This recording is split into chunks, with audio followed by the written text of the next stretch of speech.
HaKadosh Baruch Hu was going to go ahead and give us a Yom Tiv. So each and every one of the summer months was going to have a Yom Tiv. So for example, B'Nisan, really Nisan is the beginning of the summer months. B'Nisan, Nasan and Pesach. So Nisan we have Pesach.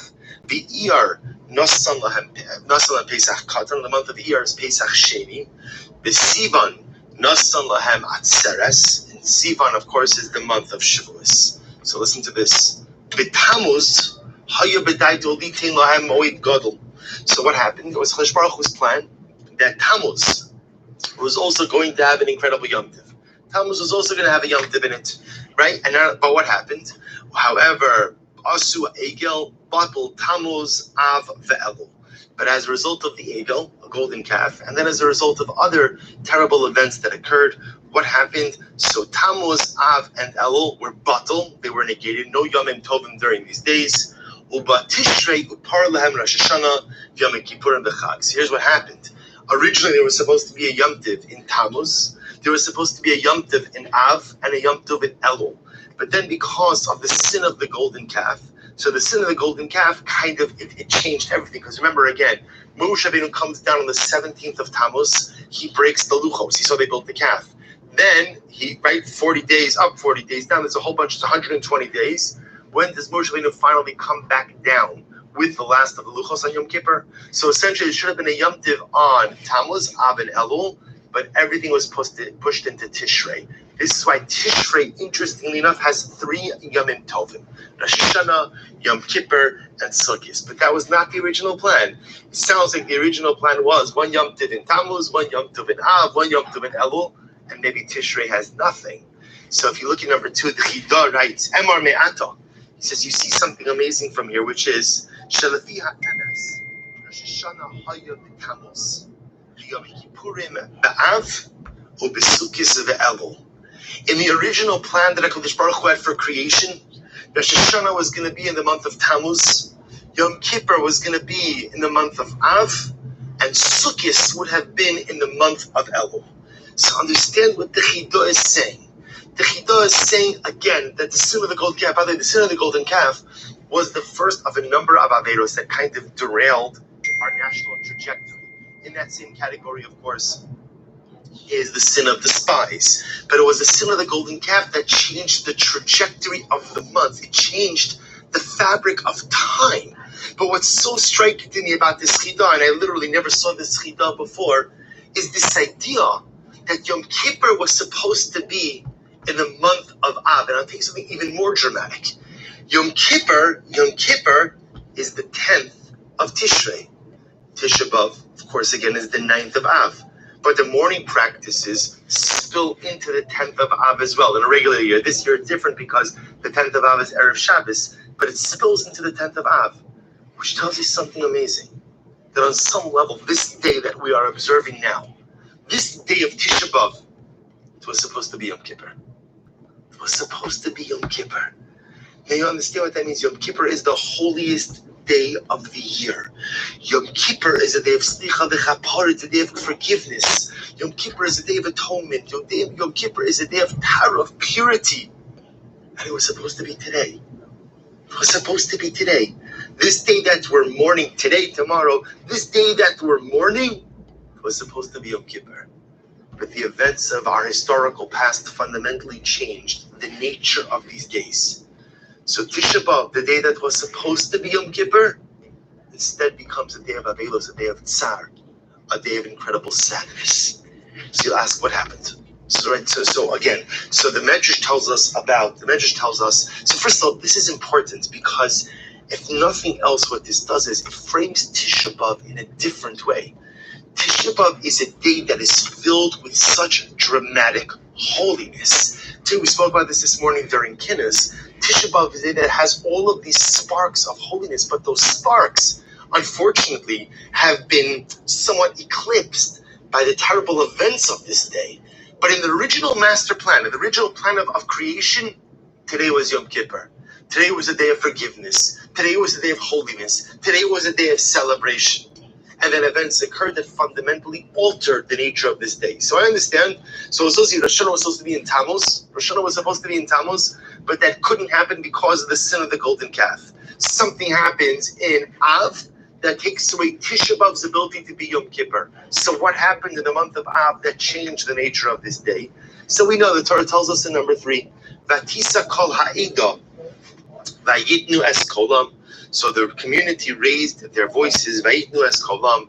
They shouted, vayifkua am balaylo. So just to give you context, this is the sin of the spies. The Meraglim come back from their reconnaissance missionaries, Israel. And of course, again, the intention was to send them, for them to come back and deliver a beautiful, glowing report, a happy report, a simchadik report, a report that would fuel optimism and excitement about entry to the land. But of course, they come in and they deliver a disastrous report, a slanderous report maligning the land, which ultimately leads to a maligning of HaKadosh Baruch Hu, which ultimately, or I should say, leads to a maligning of Moshe, which ultimately leads to a maligning of none other than God himself. So they come back and they cry. They begin to complain about Moshe, about Aaron. And I see something every time Klal Yisrael says this, it defies comprehension. If only we would have died in the desert, right? If only we would have died, in Mitzrayim, right? It would have been better to die in Egypt than it would have been to die in this desert. So once again, the Meraglim come back, deliver their disastrous report. Klal Yisrael accepts their report, and Klal Yisrael falls back to their commonly held assertion. Whenever they're in a stressful time, they always go back, Egypt, Egypt, Egypt, Egypt. Like Egypt was some type of utopia. Like Egypt, they threw the babies into the Nile.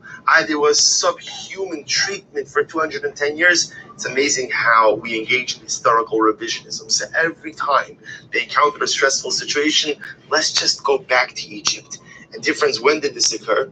All of this occurred, the Gemara tells us, on Tisha B'Av, as the Gemara says in number 4, the Tisha B'Av nigzar alav osinu shlei kansu baretz. Ksiv, vatisa kol ha'ida vayitnu es kolam, vayifku ha'am balayla hahu. The spies deliver their report, they come back, Klal Yisrael accepts their report, and they begin to cry. They begin to cry. And what night was it that they began to cry? Amar Rabba, Amar Rabbi Yochanan, number 4, Osa Laila, that night was the night of Tisha B'Av. So last night, that very night, last night, thousands of years ago, is the very night when the spies came back, delivered the report about Eretz Yisrael. Our ancestors accepted the report and began to cry. We can't believe that we were duped. We can't believe that we fell for it. We can't believe that we left the utopia of Egypt to come and die anonymous deaths in the deserts. We can't overtake the land. It's impossible, and they cry. So says the Gemara, Amar HaKadosh Baruch Hu, Atem dechisem b'chiyah shel chinam, v'ani kovea lachem b'chiyah ledoros. HaKadosh Baruch Hu says to Klal Yisrael, you cried for nothing. Atem dechisem b'chiyah shel chinam. You cried for nothing. I will go ahead and cause you to cry for many generations to come. And there's an obvious question on this. You know what this sounds like a little bit, and I'm probably not so proud of it, but it sounds like what every parent is sometimes tempted to say when your child is having a tantrum. Oh, you're crying? You're crying? This is what you're crying when I'm crying? I'll give you something to cry about. It's probably not politically correct parenting to say that kind of thing today. But Lamaisa, even if you haven't said it, every parent at some point in time thinks it. What are you crying about? Your life is perfect. You have everything. I'll give you something to cry about. So that's human parents. Because at the end of the day, we have a breaking point. At the end of the day, I have a certain point where I just can't handle it anymore.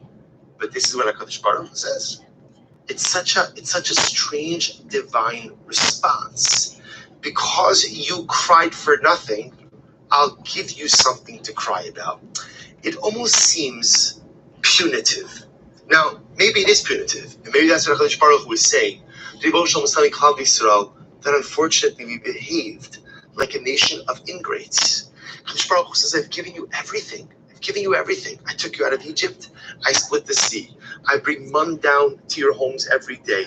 I give you water in the desert. I've helped you vanquish all of your enemies. Everything is going according to plan. So the first time there's a hiccup, the first time that you get a little bit nervous, that there's a stronger nation in front of you, that's it. You fall apart. That's it. Suddenly, again, nothing's good. So it could be that maybe a HaKadosh Baruch Hu Kiviyachol was upset.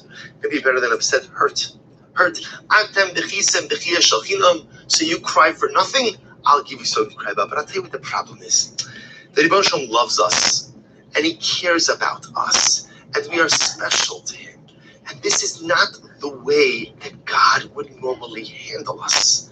So there must be something deeper that's unfolding over here. It's true. HaKadosh Baruch Hu could get upset. HaKadosh Baruch Hu could get angry. But what a strange way to speak to us. You cried for nothing. I'll give you something to cry about. So perhaps to understand what HaKadosh Baruch Hu is saying, we have to understand the real nature of the mistake. What happened by the Meraglim? What was the sin? What did they do? So if you take a look at number 5, so the pasuk says, so remember, this is by the Meraglim, by Yomru. But so now the Meraglim are coming, retelling the account of their spying mission, their reconnaissance mission, the Klal Yisrael.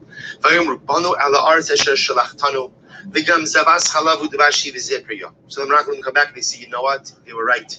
The truth is, it is a land that flows with milk and honey. It is true. It's a land that flows with milk and honey. But at the end of the day, Efes means but. Ki az ha'am hayoshe ba'aretz v'arim b'tzuros gidolos ma'od v'gam yilidei ha'anak ra'inu sham. But, what's the but?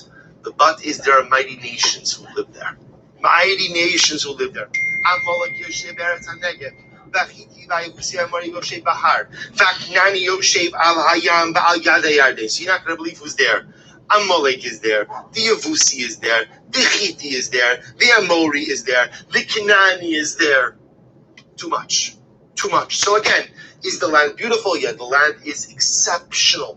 Is the land incredible? 100%. The land is magnificent, but it's too difficult for us to do. The nations who dwell there are too overwhelming. They're too strong. We know who we are. We know who they are. And it's impossible for us to overtake them. So what was happening over here? It's very simple. They were scared. When the Meraglim come back, you see, because think about this just a moment. The Klal Yisrael had already faced down other nations, right? We had already done that before. We had gone to war with Sichon and with Og, who were some of the mightiest Canaanite kings. They went to war with mighty nations already, and they were successful in their battles against these nations. So what happened here? What is that Efes? You know, Efes means but you know what Efes also means? Efes also means a nothing. When we went into the land, we felt like a nothing. These people were so strong. They were so overwhelming. A little bit later on, the Meraglim say, we were like grasshoppers in their eyes. Now, you can make a statement that you feel like a grasshopper, but you don't know what you look like in someone else's eyes. They went in, and they were scared. The Meraglim went in, and they were just scared stiff of what they saw. Now, is it legitimate to get scared? Of course. Fear is an instinct. Fear is an action, reaction. Fear is an emotion. It is absolutely normal to get scared. But the shaila is, what do you do with your fear? You see, what happened over here by the Meraglim was something so overwhelming, it's something so simple. The Meraglim come back, the Meraglim are scared because they feel that the nations who dwell in Canaan are stronger than they are. They feel that the nations who dwell in Canaan are simply bigger than they are. And there is no way for us to overcome them. We're scared. Now, no one ever likes to say that they're scared. Instead, what we do is, what the Meraglim did, is they made a statement of fact. We can't conquer them. What do you mean we can't conquer them? Did you speak to God? Did you speak to Moshe? Did you speak to Aaron? Did you speak to anyone else? No. We just know that we can't conquer them. We can't conquer them. They were scared. And the Meraglim became paralyzed by this fear. That fear overtook them. That fear paralyzed them to the point that they say to Am Yisrael, we cannot go. Efes ki az ha'am hayosheba. We can't go. They're just too powerful. They're just simply too powerful. So what does the HaKadosh Baruch Hu say to them? The Rebbe Shalom is not punishing Klal Yisrael. He's not saying, oh, you cried for nothing, I'll give you something to cry about. HaKadosh Baruch Hu was telling them something so profound. Atem bechisem bechia shachinam. If you allow yourself to cry, and you allow yourself to be fearful and paralyzed by fear, which is not real. So the Baruch Hu says to them, Ani kovea lechem bechia ledoros. I can predict that you will cry and you will be paralyzed by fear for many generations to come. You see, HaKadosh Baruch Hu is telling Klal Yisrael that ultimately, if you allow your fear to paralyze you, and if you allow your fear to cause you to run away from life's challenges, then you will always run and you will always cry. The Rebbeinu Shalom is not making a statement like an angry parent. The Rebbeinu Shalom is making a statement that says, I'm telling you about your behavior. Atem bechisem bechia shalchinam. If you're going to cry over nothing, what are you crying about? I'm God. I'm here. I'm here. And the same way that I helped you every step of the way until now, I'll help you now also. I know that they're powerful. I understand that they're powerful. I absolutely understand that they're what to be feared. I understand all of that. But at the end of the day,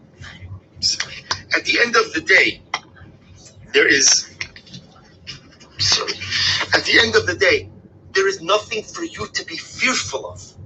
But if you're going to allow your fear to paralyze you now, when there's not really anything to fear, then I dread, says HaKadosh Baruch Hu, that you're going to be a people who become paralyzed by fear for many generations to come. But the truth is, this is not the first example that we have of being paralyzed by fear. The truth is, we see this already in the beginning of creation. We see this by Adam and Chava. If you take a look at number 7, Pirkei de Rabbi Eliezer, an incredible, overwhelming medrash. The medrash writes, the Kelev, Shehaya Mishamer Tzono Shel Havel, Haya Mishamer Nivlaso Mikol Chayas Asad Mikol Ov HaShamayim. So the medrash writes as follows. The medrash says that, when Cain killed Hevel, so Hevel's body is lying there. And Hevel's sheepdog, his sheepdog was standing watch over the body, that the birds and the animals should not come and pick away at the body. V'haya Adam v'Ozro Yoshim ubochim umisablim alav. And Adam and Chava were sitting there by the body. They were crying. They were mourning. V'lo hayu yicholim malasos shelo hayu nagin kavura. They had no idea what to do. They had no idea what to do with Hevel's body. Oreid echad shemeis re'eu amar elmod v'Adam ze malasos. So there was a raven that came, and the raven said, I'll show Adam what to do. Ma'asa, the raven's spouse, the raven's mate had died. So the raven said, I'll show Adam what to do. Ma'asa, nato re'ehu v'chafar ba'aretz v'tamnul me'neim v'kavru. The raven took its mate, made a hole in the earth, put the body of the deceased raven inside and covered it over. Amar Adam ka'orev hazeh ani osa. And Adam says, I'll do the same thing as this raven. Natal es nivlaso shel Hevel v'chafar ba'aretz v'tamna. Adam took Hevel's body, he made a hole in the ground, and he buried Hevel in the ground. And I've always thought, when you look at this medrash, there's something so much more profound. The medrash paints a picture. Hevel is dead. Adam and Chava sitting there, they don't know what to do. Now, think about this just a moment. Adam knew where he came from, right? Adam, one of the reasons Adam is called Adam is because of Adama. He knows where he comes from. He knows ultimately, again, that he comes from the ground and that ultimately goes back to the ground. But he doesn't know how to bury his son. Now, while it's true, no one had ever died, so this was not necessary up until this point in time. But at the end of the day, Adam didn't know what to do. He had no idea. Adam and Chava neither had any idea. I think what the Medrash is trying to highlight over here is fear paralysis. You see, Adam and Chava did not know what the death of their son meant. What does this mean for our family? What does this mean for Cain, the son who is the murderer? What does it mean for Hevel, our son who was cut down in the prime of his life? What does it mean for the continuity of the human race? How do we go forward? What do we do? What does this mean for us as parents? If this is what one son did to another. So you see the image that the Medrash paints? V'haya Adam v'Azro Yoshvim ubochim umisavlim alav. Adam and Chava are sitting there. What a tragic picture, what a tragic image. Adam and Chava are sitting there by the body of their murdered child, and they don't know what to do. V'lo hayu yicholim ma la'asos. We don't know what to do because fear, and Adam and Chava were filled with fear. What's going to happen to Cain? What's going to happen to us? And fear, what's going to happen to Hevel? What does this mean about Hevel? Where does he go? What does he do? Neshama, everything else. And so what happened when they were overcome by fear? They were paralyzed. They sat by Hevel's body, not knowing what to do until the raven came along and taught them this message. See something amazing. Do you know what happened on Tisha B'Av? Do you know what happened on this day thousands of years ago? The Meraglim weren't bad people. The Meraglim were not Rishon. The proof to that is the Meraglim were chosen because they were amongst the most righteous of all of Klal Yisrael. The Meraglim were chosen because they were the holiest. They were the most pious. But they come into Canaan, and what happens? They come back and they're shaking in their sandals. They're shaking. They're filled with fear. So what do you do, Meraglim, in the midst of fear? Shut down. Paralyzed. We can't do it. We can't do it. We can't do it. Adam and Chava, fearful over everything that the death, that the murder of their son means. What do? Shut down. Fearful. Sitting there crying, sobbing, immobile. I don't know what to do. And I think many times this is the natural reaction to fear. Fear is a paralyzing emotion. When you're scared of something, you know the expression of a deer in headlights? Isn't it incredible?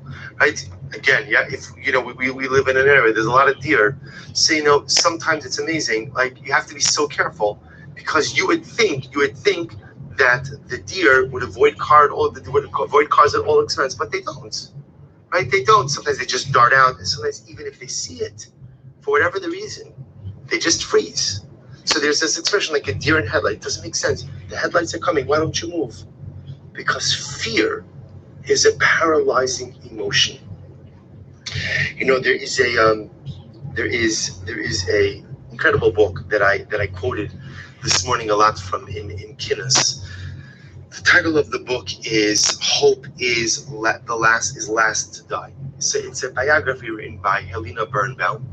And Mrs. Birnbaum was an 11-year-old girl when the Holocaust started. She was an 11-year-old. She was born in 1929. She was an 11-year-old girl who was living in Warsaw at the start of the war. And she writes about her experiences during the war. She was in the Warsaw Ghetto. Then she was in Majdanek, in Auschwitz, in Ravensbrück. An incredible ordeal. By the time the war is over, she's 15 years old.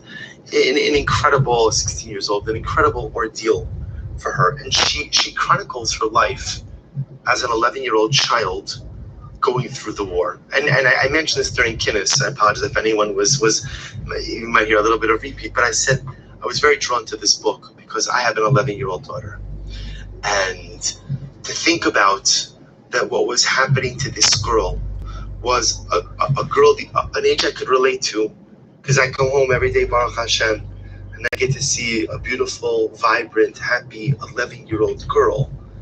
And to see what this little girl had to go through was dramatically amazing. So she describes this scene. I didn't put this on your sheet, but I'll read it to you. She describes a scene of what was happening in the Warsaw Ghetto. So they were liquidating the ghetto. They were rounding up the people into the Umschlagplatz, into the train station area.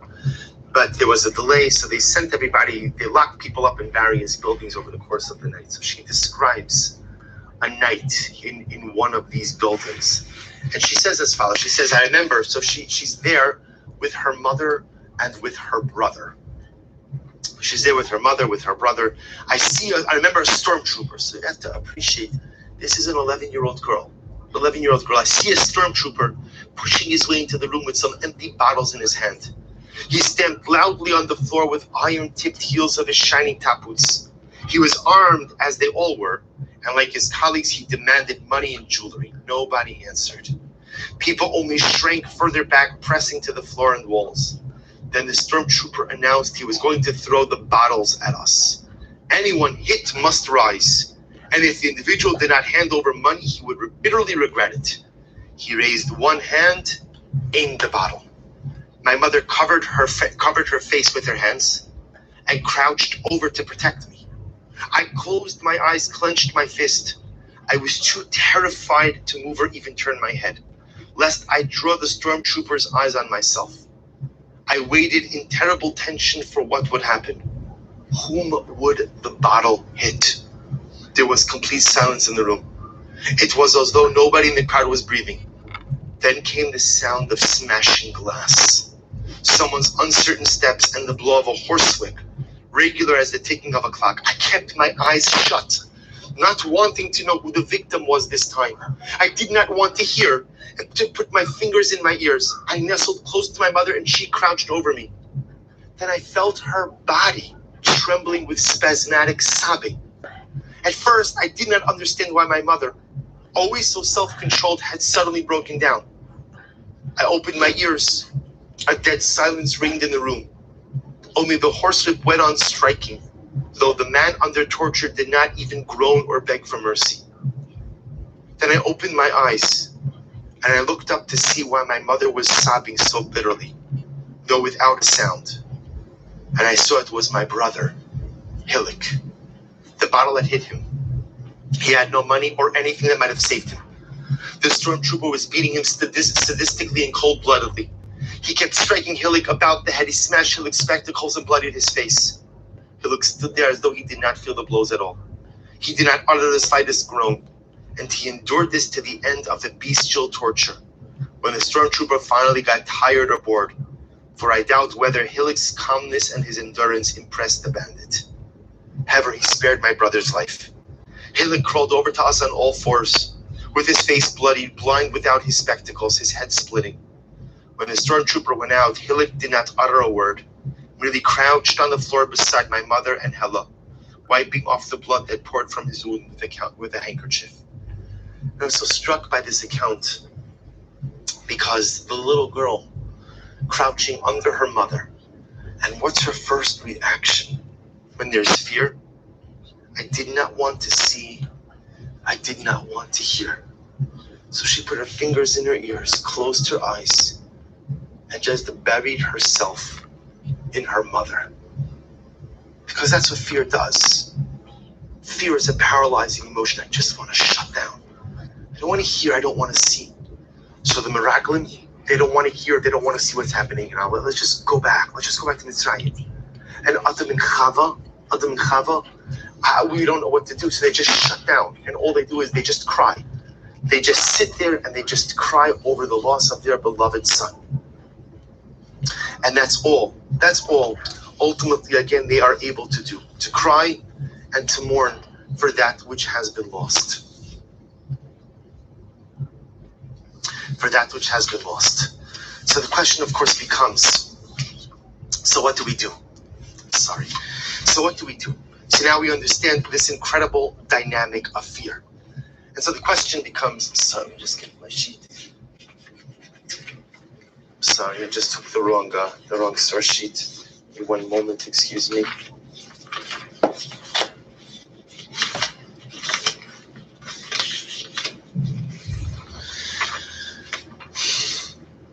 And so the question becomes, what do we do with this dramatic fear?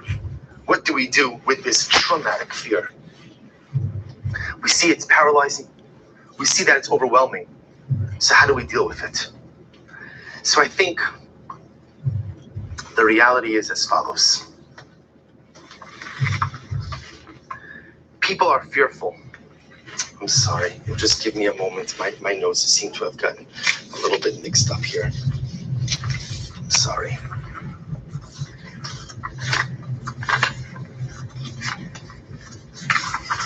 Okay. Sorry.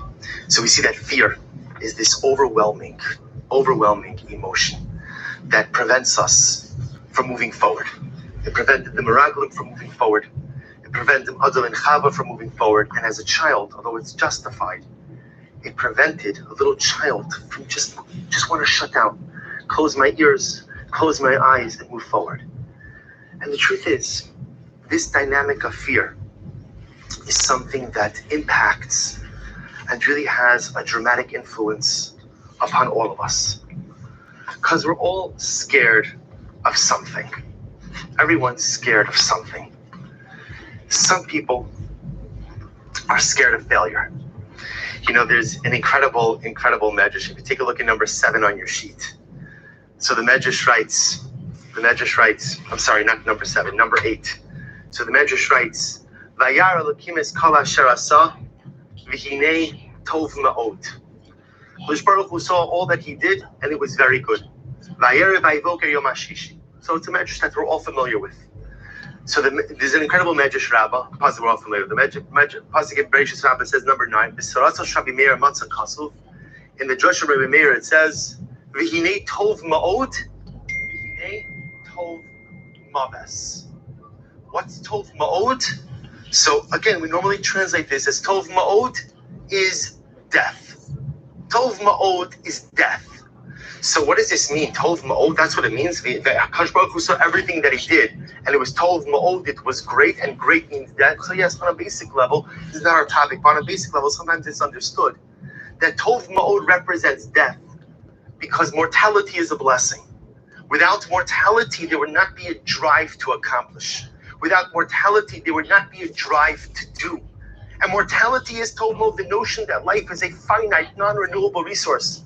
Pushes us to accomplish, pushes us to do, pushes us to be the most we can be now and not to wait. But there's a deeper understanding, says the Baal Shem Tov HaKadosh, that people who look for tov ma'od in life, ultimately, again, it's a death sentence. What does this mean? You see, so many of us are scared of failure. Tisha B'Av is a very introspective day. And so many of us are scared of failure. What do I mean by that? That we're unwilling to take chances. And I don't mean reckless chances. I mean responsible chances. But we're unwilling to push ourselves. We're unwilling to venture into the unknown. We're unwilling to take advantage of opportunities which present themselves. We're unwilling to push ourselves out of our comfort zone. So we live a life of mediocrity. We live a life tethered. You see this all the time. People do it in their career. And they're unwilling to push themselves to the next level. You see it in relationships. I'm unwilling to make myself vulnerable. And therefore, again, allow the relationship to grow because I'm so scared. I'm so scared that I'm going to fail. Do you know what people often do? You see, no one likes to say they're scared of failure. So instead, more often, what do people do? I'm not scared of failure. I'm just a perfectionist. So I never like to do things unless, of course, I know 100% I can get it right. So the truth is, if you live life like that, there's very little you can do with absolute certainty. Pretty much the only thing you can do with certainty is if you decide you're going to eat a bagel after the fast, unless for some reason you have bagels in your house. So pretty much you can do that with certainty. But other than that, there's nothing that you can do with certainty in life. We go through life and we're so scared of failure. I'm so scared of failing. And so I hide behind this image of perfectionism. Well, do you know what happens when you hide behind perfectionism? Vayar Elokim es kol asher asa v'hinei tov ma'od. So there are people who, I'm only going to do something if it can be tov ma'od. Well, if you're a tov ma'od person, you know what the Medrash says? Tov ma'od is maves. Tov ma'od is death. Because if everything in life has to be perfect, if you're unwilling to push yourself into the realm of uncertainty for growth and for self-actualization, that is a death sentence. If all you want to do in life is the stuff you could do tov ma'od, very well, perfect, that's maves. That's death. You know, the Medrash relates that the Ribono Shel Olam created hundreds of thousands of worlds before he created ours. Hundreds of thousands of worlds, the Medrash writes, before he created ours. And Rabbi Soloveitchik says, what does that mean? What does that mean? And why would HaKadosh Baruch Hu create hundreds of thousands of worlds? HaKadosh Baruch Hu could get it right on the first time. Well, what's the pshat that he had to create hundreds of thousands of worlds until he finally got it right? Se'elamah, you begin to see. Rabbi Soloveitchik said something amazing. The Ribono Shel Olam could absolutely get it right on the first time. But he knew that we can't. And so what did HaKadosh Baruch Hu do? He modeled for us what it means to fail and to try again. And to fail and to try again. At the end of the day, HaKadosh Baruch Hu could have created the world once, but instead he allows himself to model failure for us, to show that it's okay to try and fail. It's okay not always to be successful. No one is always successful. And HaKadosh Baruch Hu wanted to show that even Kiviyachol, the Ribono Shel Olam himself, is not always successful. He had to make hundreds of thousands of worlds until he got to ours. So many of us are fearful of failing. And then there's a second kind of fear. And this is a fear of success. You'll say to yourself, what does it mean? Who's fearful of success? So many of us. Because if you succeed at something, that shows that you have an ability. That shows that you have koach. But if I have koach and if I have ability, then doesn't that create responsibility? You know what? I don't like not having any expectations. I like not having pressure. So we fear success. Because if I'm successful, it shows I'm capable. And if I'm capable, that creates expectations. And expectations create a certain level of responsibility. So sometimes I'm scared of failing. Sometimes I'm scared of success. Sometimes I have fear because at the end of the day, I just feel like nothing. At the end of the day, I just feel like I'm not really worthwhile. Like I don't really possess any value. And this happens for a variety of reasons. Sometimes it's because of growing up, we were never made to feel special. Sometimes we suffered setback or tragedy or trauma. Sometimes there were people who hurt us and put us down and made us feel simply like nothing. And so I fear everything in life. Everything is scary and everything is overwhelming because I just don't feel like I'm significant. I just don't feel like I really matter in any substantive way. And so we have fear on so many different levels. A fear of failure, a fear of success, a fear of nothingness. And that fear often paralyzes us in life. That fear often keeps us rooted in place. And that fear often keeps us from moving forward. So the shaila, the question is, how do we deal with our fear? So if you take a look in number 10, there's an amazing pasuk. And the pasuk says so beautifully, Hazorim bedima berina yiktzoru. Pasuk kuf chafav shira malas. I ended off kinnis with the beginning of this pasuk. Now we're going to continue in this parak, continue in this chapter for this shir as well. Hazorim bedima berina yiktzoru. And it always struck me, what does this mean? What does this phrase mean? Those who sow with tears will reap with song. So the Radak says in number 11, Bedima, mipnei tzaras hagavos, because of the tsar, because of the suffering of galus, umiyachalin lekel yizbar sheyotzim me'agolus v'yikatzru berina mashazara bedima. So the Radak understands that the dima, the tears, refer to the suffering. That suffering paves the way for simcha. Suffering, our collective suffering over the last 2,000 years paves the way for incredible joy. Okay, the Metzudas David says something amazing. Take a look at number 12, and this is really spectacularly amazing. Right? The Metzudas David Hazorim, Asher Hazorim b'makom hanogov hahu, halozaru b'dima, b'chashvam penlo titzmach v'yafsidu hazara. Says the Metzudas David, what does it mean to sow with tears? Sow with tears. You know when you sow with tears, says the Metzudas David?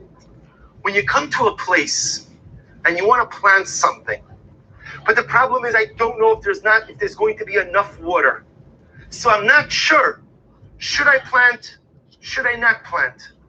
So I make a decision to plant. I go forward with the planting even though I don't know what's going to happen. And I cry and I cry and I cry because I'm just not sure. I'm just not sure. Is what I plant going to sprout or not? People who plant like that, people who plant even when they're not sure if they're going to be successful, and they cry because they're so unsure, Barina Yiktsoru, those people will go ahead and harvest with joy. Do you hear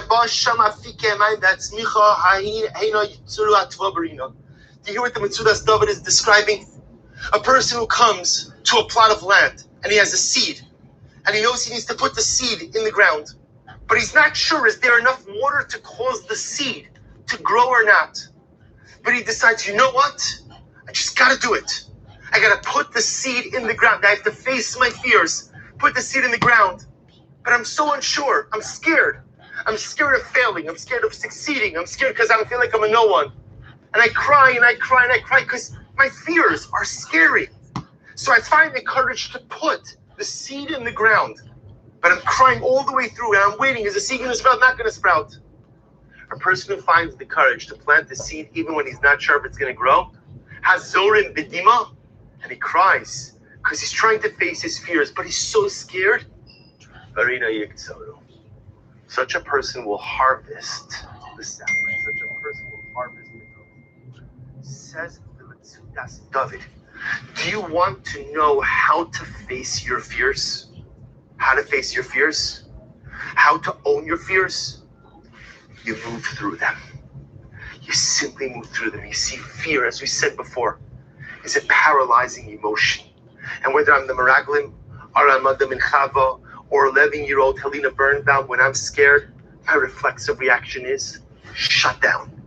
Shut down. The problem with shutting down, when you allow your fears to paralyze you, is you become mired in your present. You become mired in mediocrity. You become mired in your current situations. So you don't go into your promised land, and you don't know how to take care of your deceased child, and you're sitting there huddling underneath your mother. But I'm so scared. So what do I do with my fears? And David HaMelech once again tells us, David HaMelech has all the life answers. Hazorin bedima. You see, that seed represents potential. That seed represents ability. And again, the placement of the seed into the earth means a willingness to take a step forward. But I'm not sure. There's not enough water. Is the seed going to sprout? And I'm crying, and because I'm so unsure of myself, because I'm so scared. Because, every single time you have to confront fear, it brings back all of your past fears. So it brings back all of your past fears. Why should I try again? I failed so many times. Or why should I try again? I'm so scared of people having expectations of me, or me having expectations of myself. Or why should I try? I'm a nothing. My mother told me I'm a nothing. My father told me I'm a nothing. My Rebbe told me I'm a nothing. My spouse told me I'm a nothing. Everyone told me I'm a nothing. So I'm a nothing. So why should I put the seed in the ground? But I find the koach, says David HaMelech, Hazorim B'dim, and I'm crying. And those are tears of fear. But I choose to face my fears. I choose to confront them. No, I'm not going to be sidelined in life. I'm going to put the seed into the ground. I'm going to put the seed into the ground. And all the while, I'm going to work the soil. I'm going to water it. And I'm watering it with my tears of uncertainty. A person who exhibits that level of life courage, that person, Berina Yiktzoru. When you find the courage in life to confront your fears, and you water your endeavors with your tears of fear and your tears of uncertainty, such a person will be successful in life. Only you can allow your fears to sideline you. Only you could allow your fears to paralyze you. Only you could allow your fears to keep you mired in mediocrity. Hazor Bedima. But if you find the courage to plant your seed in the field of uncertainty, to move forward, to move into your fears, Marina Yitzoro, you will harvest the growth of your endeavors with incredible joy. And in fact, if you go back to the story of the Meraglim, remember, I put it on the sheet, but you don't have to go back, but I'll just tell you it outside. When the Meraglim give their disastrous report to Klal Yisrael. So what does Kalev say? So they say, we can't do it. The pasuk says, Vayas Kalev esa'am. Kalev silenced the people. And then what happened? Vayas Kalev esa'am el Moshe vayomer alo na'alev yarashnu osa ki achol nuchala. So Kalev silences the people, and he says to the people, don't worry, we can do it. And the Piazetzna, the Piazetzna says, I don't understand. What kind of answer is that? Kalev, what are you saying? You hear what's happening? See, the reason why the people believed the Meraglim was because the Meraglim were not making stuff up, right? Meaning what the Meraglim said was truthful. The people are powerful. The people are overwhelming. There's no way we could confront them. The Meraglim weren't lying. They weren't making up stories. So Kalev comes along and Kalev says, no, don't worry about it. We're going to be just fine. Let's go. Because we can. And says the Piazetzna, what are you talking about? Kalev, if you want to go ahead and debate the Meraglim say we can't. And you want to say we can. And then Kalev, you're going to say, I'm going to tell you why we can. We can do it for the following reasons. Because of this. Fine. Say, go ahead and give strategy. No, if we come in the land through the south, through the north, through the east, through the west, we'll take them by surprise, we'll do this. But what does Kalev do? Kalev's like giving like a pep talk. We can do it. What does that mean? And the Piazetzna writes something so incredibly amazing. He writes, I'm just going to read to you. He says, Gam b'shoshin roach chas v'shalom shum mavo al pi seichel v'derech hateva v'yeshuaso ya'amin b'Hashem she'ushir v'yischazek b'benoso b'tchono. Kalev said the Piazetzna was teaching us an incredible lesson. Sometimes you just have to say, yes, I can. Sometimes you just have to say, yes, I can. Kalev was saying the same thing that David HaMelech was saying. Hazorim b'dima. Sometimes you just have to, there's not enough water. Why are you planting the seed there? Maybe you will have enough, maybe you won't have enough. Hazorim b'dima. Sometimes you just have to put the seed of potential into the fertile soil. You just got to move forward. You just got to say, yes, I can. I will not be paralyzed by my fear. That's what Kalev was saying to the Meraglim. That's what he was saying to Kalev. That's what the Piazetzna was saying. Sometimes the Yid, sometimes the Jew just has to say, yes, I can. Yes, I can. I don't even know how I can. I don't know what the plan is. I don't know how I'm going to do it. But I know that I can't be paralyzed. I know that I can't just stay here. I know that I can't let the pain overtake me. I know that I can't live my life with my eyes closed, my fingers in my ears, and huddling underneath my mother. I know that I have to move forward. How? Sometimes I don't know what the how is, but I just know that I have to move. I have to accomplish. I have to put the seed in the soil, and if I need to water it with my tears, then that's what I'll do. Alo na'aleh v'yarashnu osa ki achol nuchala. The Piazetzna, the Helika Piazetzna Hashem yikom damo, who was talking in the Warsaw Ghetto, who was telling Jews in the years of the war, sometimes you just have to believe that we can. How are we going to survive? We just have to believe that we can. How are we going to make it through another day? You just have to believe that you can. But we're so scared. Put your seed in the ground. Water it with your tears of uncertainty and move yourself forward. Sometimes the only way to deal with fear is to face it and to walk head first into it. You know, in this book that I quoted before, Hope Is Last to Die, Swelina Berenbaum writes, she writes in the end of the book, I spoke about this during Kinnis as well, she writes about a visit that she made back to the camps in 1986. So on June 15th, 1986, she went back to visit Majdanek in Auschwitz. And I want to read to you part of her account that happened there because I find it to be so dramatically amazing and speaks to this very theme. I haven't written about Majdanek, she writes, but the visit there will never be erased from my memory. I was finally there. I cried my heart out for all those years. I never cried like that.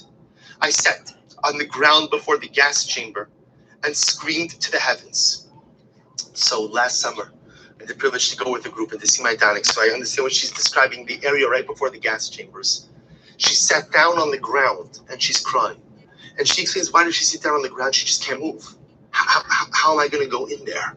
How should I walk in there, that place where my loved ones lost their life? How should I go into that place where ultimately so many beautiful and innocent men, women, and children met their maker? How should I do it? And then she writes, after that I got up, straightened up, and went inside.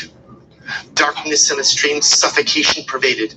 Tension and the silence of the murder and death that raged there, and which now sleep together with the ashes of the victims in the mildew of the black beams, in an emptiness heavy with the weight of their endless suffering, permeated with the sighs of the dying.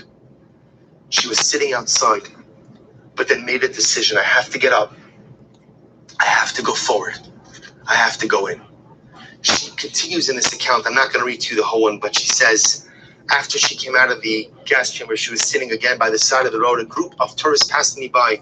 As I sat on the side of the road, and the museum guard called to me, "Who did you lose here that you are crying like that?"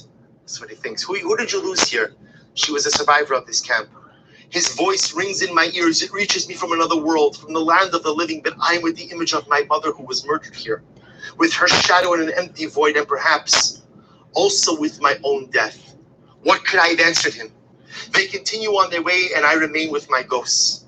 I cannot contain it all, endure it all. I don't want to accept the reality at all. I only want to lie on this ground, to cover my eyes and to scream through the terrible tears which froze around me then and suddenly flow from me like boiling lava. It's good that no one sees my face covered with my hands. After that, I got up. I went into the gas chamber where I was held then an eternity ago for a whole night, and from where I went out the next morning because by chance they had run out of gas. People listened to the explanations of the guide spoken in many languages. I pushed myself forward in among them rudely and wildly.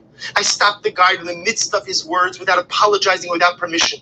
I stood in that chamber as if it belonged only to me, and I began to tell what happened there to us, how we felt, where we were brought from and under what conditions. I forced myself into someone else's words, into their souls, into their consciousness, without their asking me or agreeing to listen.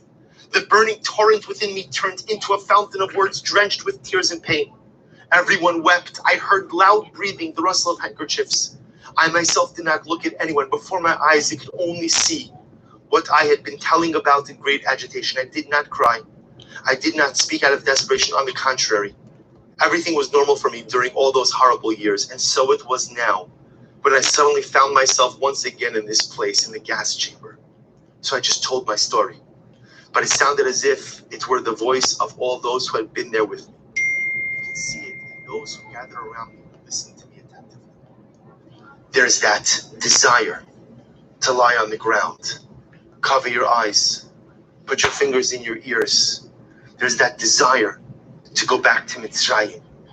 There's that desire to sit helplessly while you look upon tragic circumstances. But that's not the way we deal with fear. The way we deal with fear is by facing it and moving ourselves forward. We all have fears in life, and some of them may even be legitimate fears. Again, we all have fears because we're afraid of success, we're afraid of failure, or we're just afraid of ourselves. Because I just feel like a big nothing in life. But the only way to move forward, the only way to prevent yourself from living in the desert or chas v'shalom regressing to the midbar, is to bow your head and move forward, to plant the seed of potential into the fertile field. And if you have to water them with your tears, then do so. You know, there's an amazing medrash. The medrash in Yalkut Shimoni writes, Bisha shemelech haMoshiach ba. Such a beautiful medrash. When Mashiach will come, Omeid al gag beis hamedrash. Mashiach will stand on the rooftop of the Beis Hamikdash, V'mashmir lehem liYisrael va'omer. And the Mashiach will call out. He'll call out. He'll make an announcement. Va'omer anovim, humble ones. Higia zman giulaschem. It is the time for your redemption. The time of your redemption has finally come near. V'me'en atem aminim, and if you don't believe me, Re'u ba'ori shezarach aleichem. See the great light that is issuing forth. Shene'amar kumi ori. An incredible vision, right? Can you imagine the Mashiach is going to come? He's standing on the rooftop of the Beis Hamikdash and he's saying, humble ones, come and join me. Come and join me. The Geula has come. And if you don't believe me, see the incredible light that is coming off me. And it struck me. What do you mean if you don't believe me? How can you not believe Mashiach? First of all, it's Mashiach. Second of all, he's standing on the rooftop of the Beis Hamikdash. So what is it exactly that you're not going to believe in? Because you see, my friends, the Medrash is teaching us something amazing. There's fear even when Mashiach comes. Even when Mashiach comes, there will be those who are fearful to embrace him. Because again, either fear, because maybe I failed so many times in this world, I'm going to fail in the Messianic era as well. Fear because maybe I could actually be better in the Messianic era, but I don't want to create expectations. Maybe there'll be those who feel that they don't deserve Mashiach. They don't deserve redemption. So Mashiach has to call out to us and says, please, stop being afraid. Stop being afraid.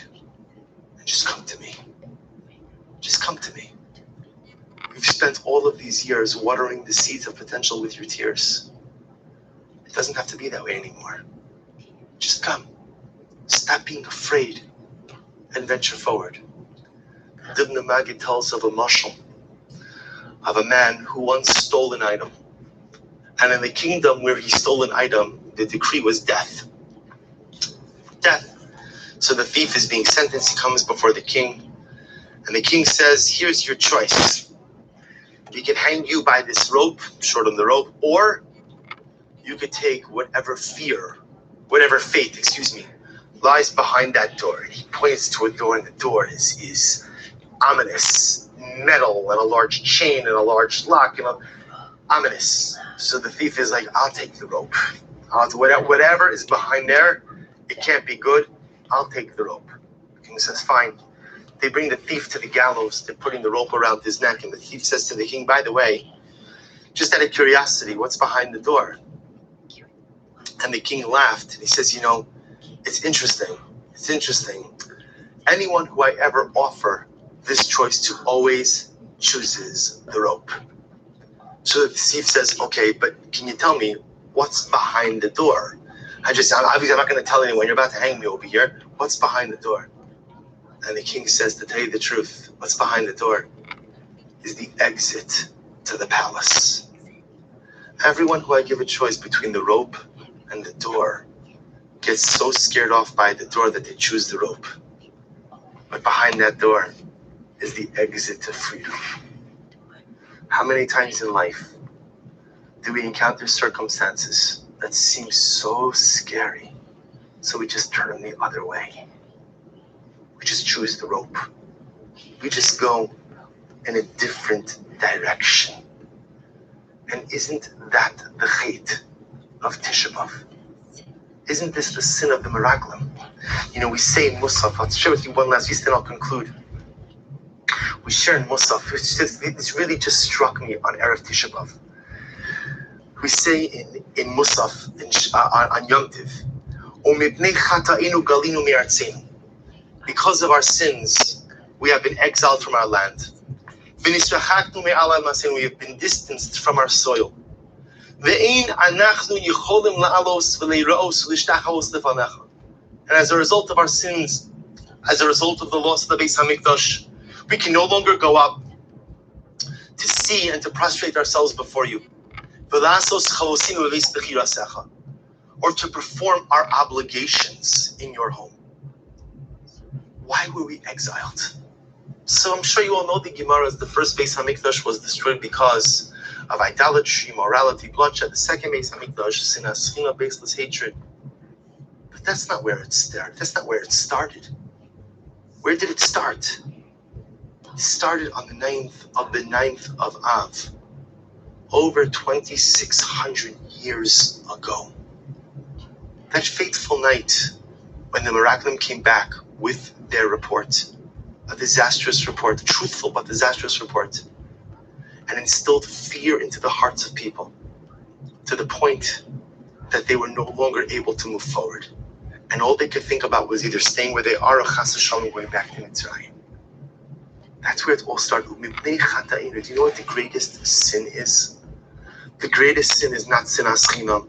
And the greatest sin is not even avodah zarah, not even gilarayas, not even shlichus tam. Those are all terrible. You know what the greatest sin is? The greatest chait? The greatest chait is succumbing to your fears. Because if you succumb to your fears in life, you become a nothing. If you succumb to your fears in life, if you live life eyes closed, ears in your fingers, huddling beneath someone else, if you live with your fears, if you succumb to your fears and go back to your Egypt, that's the worst sin in life. Do you know why we lost everything? We lost everything because 2,600 years ago, last night, we succumbed to our fears. Instead of facing our fears and saying, yes, I'm so scared, but I'm not turning back, I'm moving forward. We succumb to our fears. We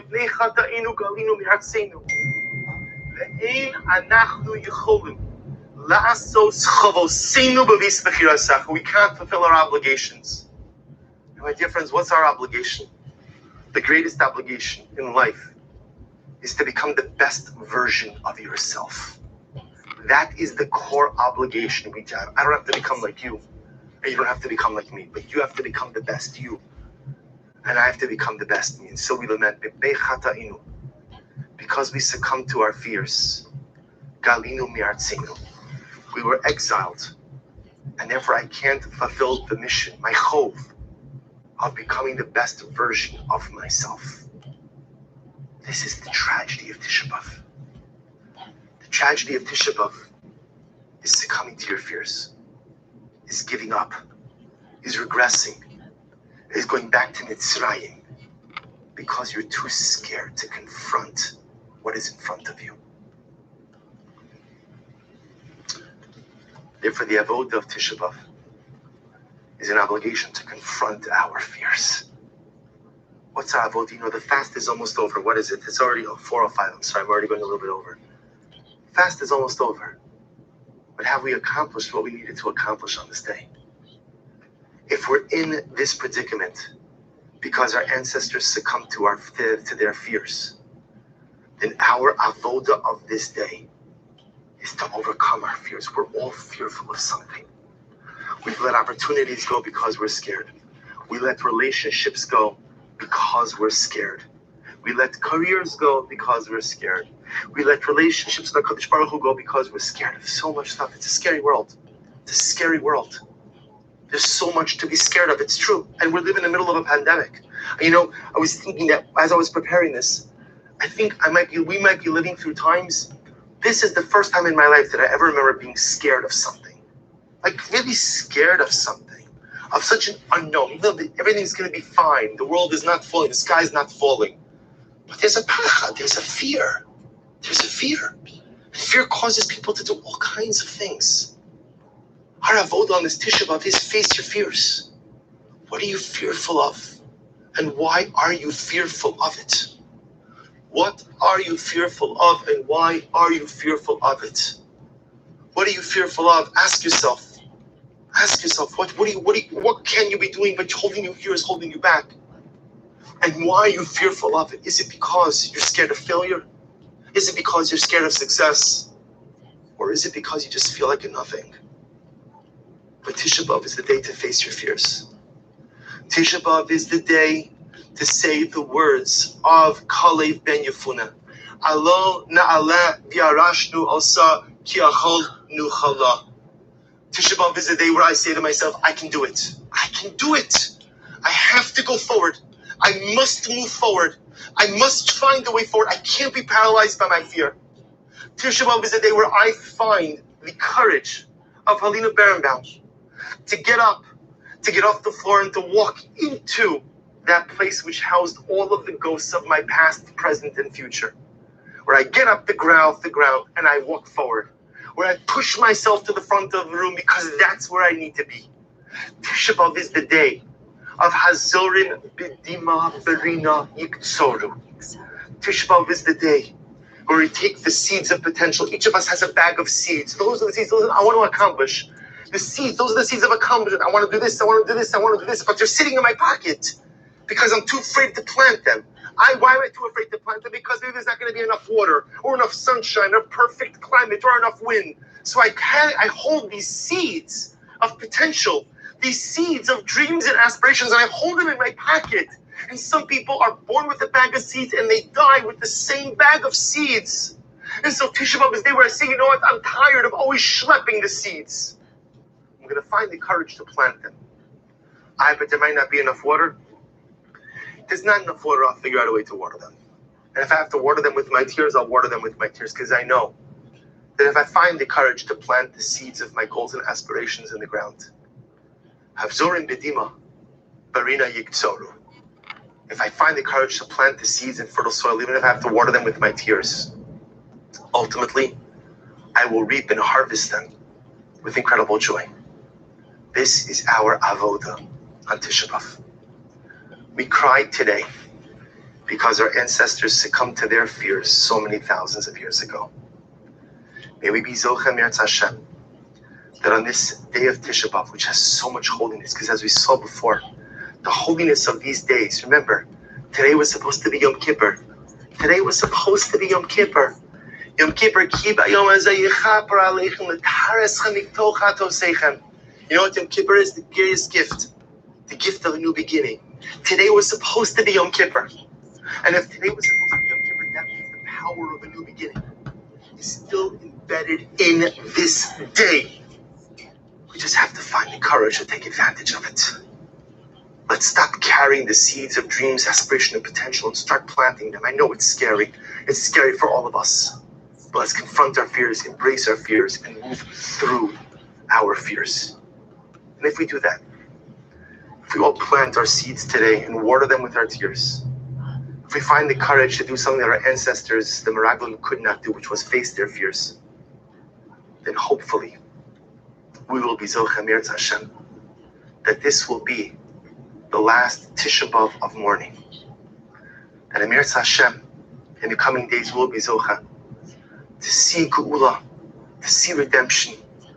We'll be Zocha to hear the Mashiach standing on top of the Beis HaMikdash, and when he says, come, come, come, we'll be ready to go because we will no longer have fear. If we each find the courage to face our fears, plant our seeds, use today as a new beginning because it's really supposed to be Yom Kippur. There's no telling what we can do, no telling what we could accomplish. I'm tired of mourning and of crying on this day. I've been doing it for too many years. May we each be zoche to do our part, to actualize the holiness of this day, the light of this day. May our individual efforts combine and create a great burst of national light. And may that national light illuminate the world, pave the way for the rebuilding of the Beis HaMikdash, our return to Eretz Yisrael, with the Melech HaMashiach Meir Yameinu. Amen. Thank you all for joining us this afternoon. L'shana haba b'Yerushalayim. Happy New Year.